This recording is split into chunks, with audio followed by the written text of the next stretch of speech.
Welcome to the Syndicate X Library. I'm Chris Collins, and we love books, but we also love vinyl and hi-fi here at the library. Today, I just wanted to go over my favorite vinyl moments of 2024, reissues, and then a couple, just insights or lessons that I've learned. So we'll start off with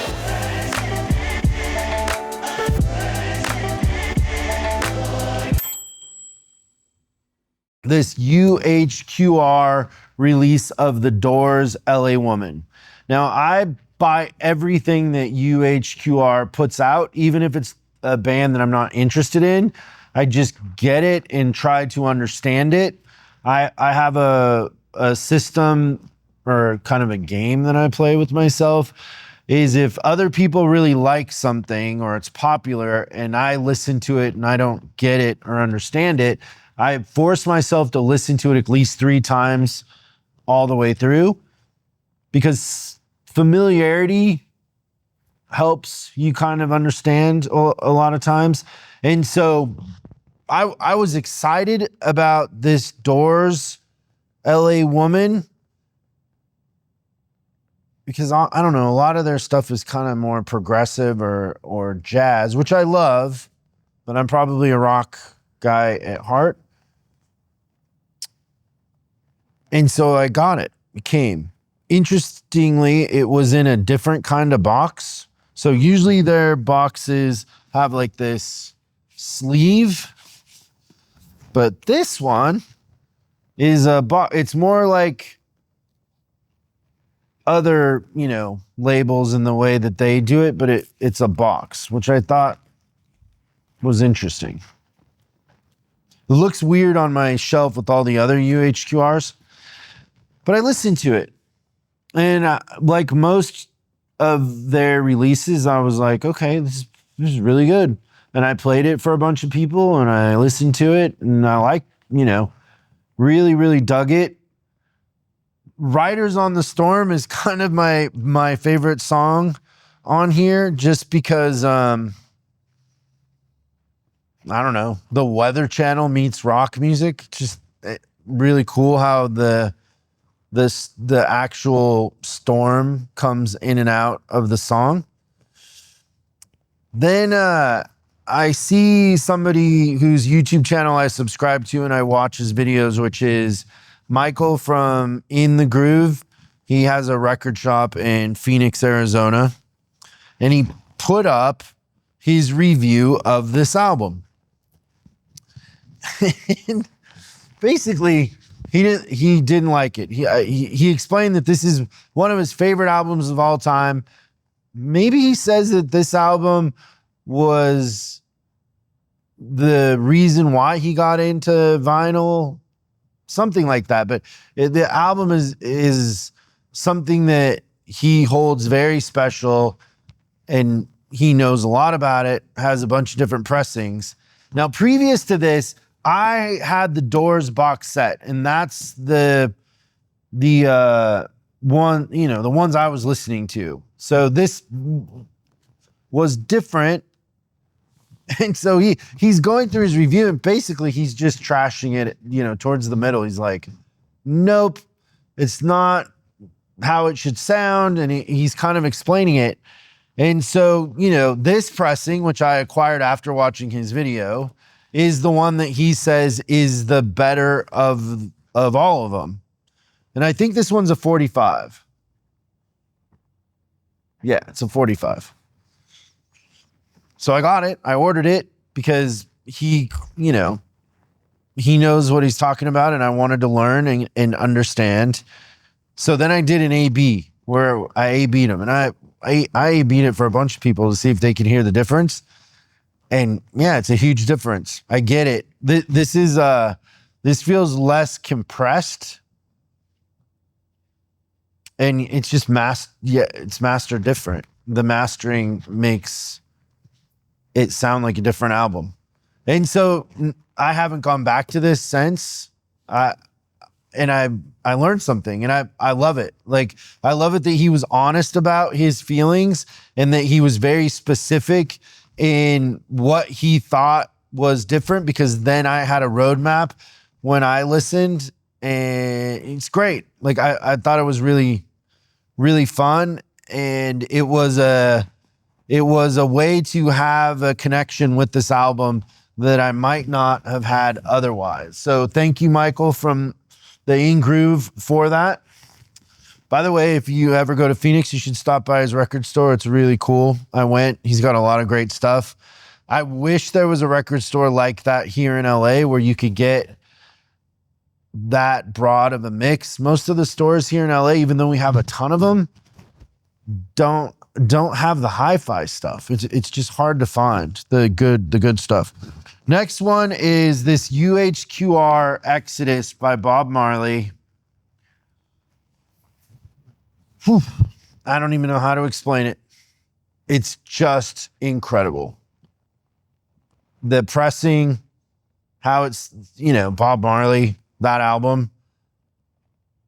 But you just can't, I don't know. For me, I just take the needle and go back to the beginning on that side over and over again.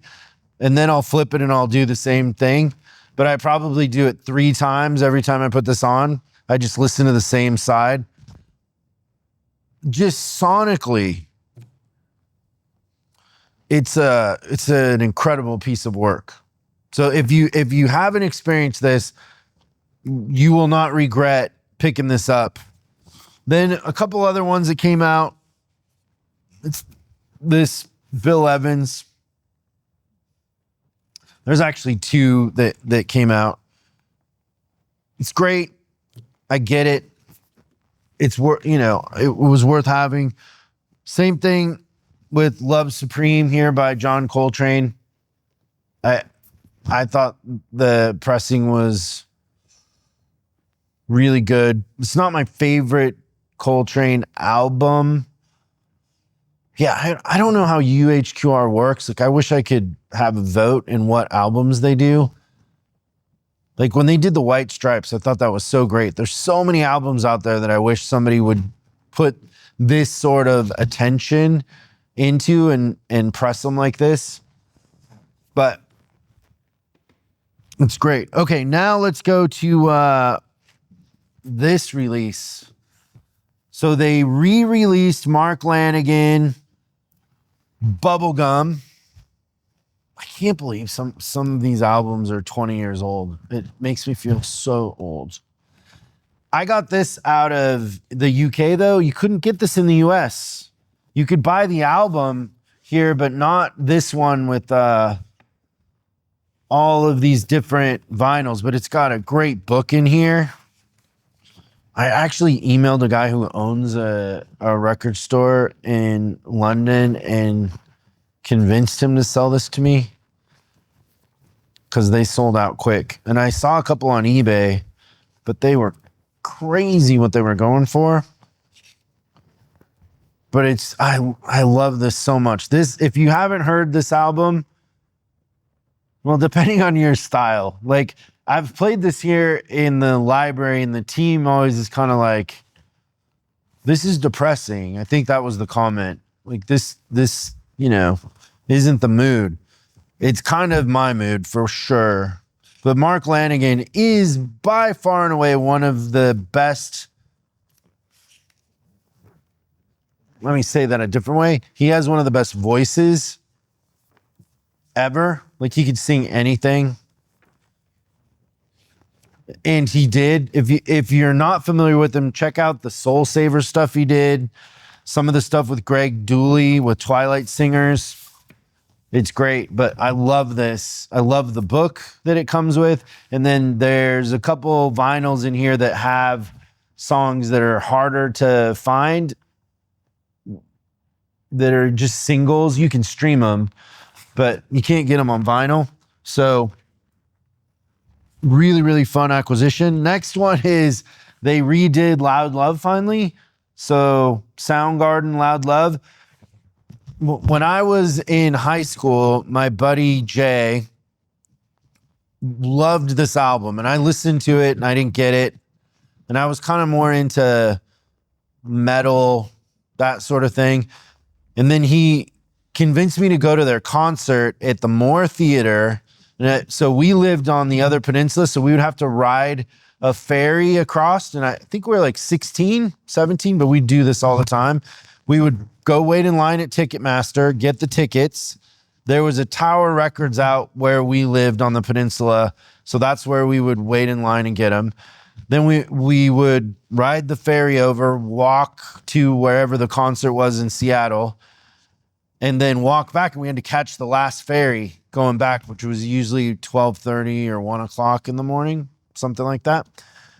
And so this was one of those concerts. He convinced me to go. We bought our tickets. We were sitting way up high in the Moore Theater, like, you know, nosebleed basically, but the Moore Theater is kind of small, so you can still see really well. But this was the first concert I'd ever been to where there was no laser show or curtain drop or anything. Like, they literally just walked out, looked at each other, and then started playing. And there's a song on here that I believe was the first song. Maybe I'm wrong, but it's Gun. And the song kind of like gets slower as it goes. It's really cool.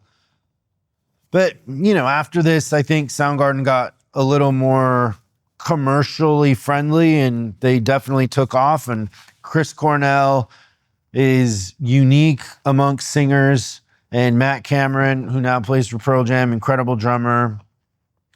They were amazing. But this to me is the kind of the last time they were like a Seattle grunge band in that sense.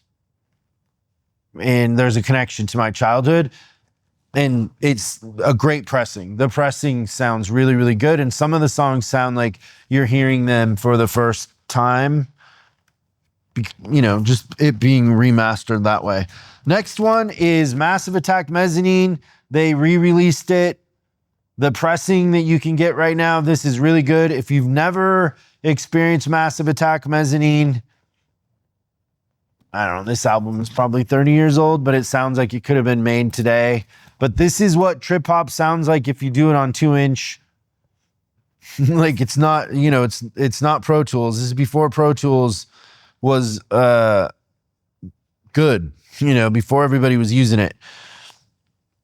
And if you're not familiar with Massive Attack, you've heard songs off of this album because they've been in movies and TV shows. But this is the perfect album. Like, from beginning to end, you're going to go on a journey and you'll just listen to it over and over again. But it's, you know, it's up there with some of the best albums ever. Next is they re-pressed these from the masters, Jellyfish, Belly Button, and Spilt Milk. Like, I have pressings of these, and like, I don't know if they were doing it during a recession or what, but the vinyl is so thin and so flimsy, and they don't sound good. These sound great. They're remastered, so they're different than what you stream or what I was used to. You can hear the separation between the instruments a lot more. And how would you explain Jellyfish to somebody who hasn't heard them before? I guess Beatle-esque a little bit, but they're unique. And they made other albums, but these two they're in a league all their own. It's pop, it's poppy, but I'm so glad. I like, this would have been one of the ones I would want UHQR to do. Like, especially, well, man, it's, you know what? It's hard to say that because I was going to say Belly Button, but I would do both because they're nuts. Like, the work that they put into these albums and the instruments and production is something that you don't hear anymore. It's just incredible. Jellyfish, if you haven't checked them out, check them out. Pick those up. if you can. Next one is they redid Mad Season. This was a little side project with Lane Staley from Alice in Chains, McCready from Pearl Jam, some others. Lanigan sings on a couple of these songs. Mark Lanigan does. Sounds so good, this pressing. As soon as I put it on, I was like, oh, feels like Seattle. Feels like home to me. But it's great. Really, really good. And then there's like some bonus stuff on here with Lanigan. But Mad Season, really cool that they redid that. Another one that I picked up, Beastie Boys, Ill Communication. The pressing on here is great. There's other stuff in here and there's a book, but I really just go right to the album and listen to it. I got Check Your Head when they did it, and then this is as good. Sonically incredible. And then here's one that I really only listened to one song on this album, but it's worth the whole album, which is Cortez the Killer. So this is Neil Young, Crazy Horse, and the second song on side one, Cortez the Killer, is one of the best guitar rock songs of all time. And this pressing, guy had an older one, but this is really, really well executed. And yeah, like I said, it's really the only song that I listen to on here, but maybe once every other week, like a couple times a month, I put this on and listen to Cortez the Killer. If somebody wants to hear my system at home, oftentimes this will be the song that I'll go to if they're into rock, if that's kind of their palette, because they've probably never heard the song and it builds. I mean, the vocals don't come in for quite a while, but it's just got like a cool vibe and it just pulls you in, and it's almost hypnotic before the vocals start. The only others, there's a song by Paul Simon that you can only stream called Stranger, that one of the guys that worked with like Kanye and some hip hop stuff, I forget his name, but he produced it. That song is like this too, where it's hypnotic and then the vocals don't come in for a long time. And when by the time they come in, it's just like the perfect, setting for it. The vocals have been set up really, really well. This is like that. Then the last one that I have here, it's trying to run away, is this album that they put out by Satchel called The Family. So Satchel is the band that Sean Smith was in before he and Stone Gossard from Pearl Jam created the band Brad.